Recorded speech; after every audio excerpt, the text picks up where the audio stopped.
Today in history, January 28th, 1896, the world's first speeding ticket, chased by a bicycle cop. On this day in history, 8 miles per hour was too fast. The speeding laws was birthed in the quiet English countryside of Kent.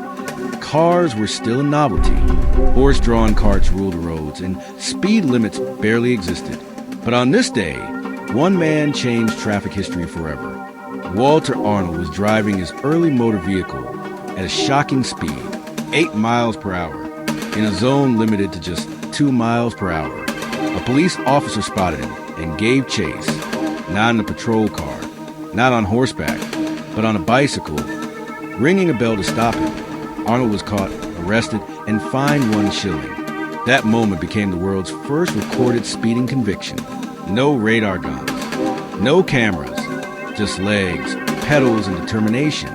That single fine marked the birth of traffic enforcement, speed limits, and modern road laws, shaping how the world drives today.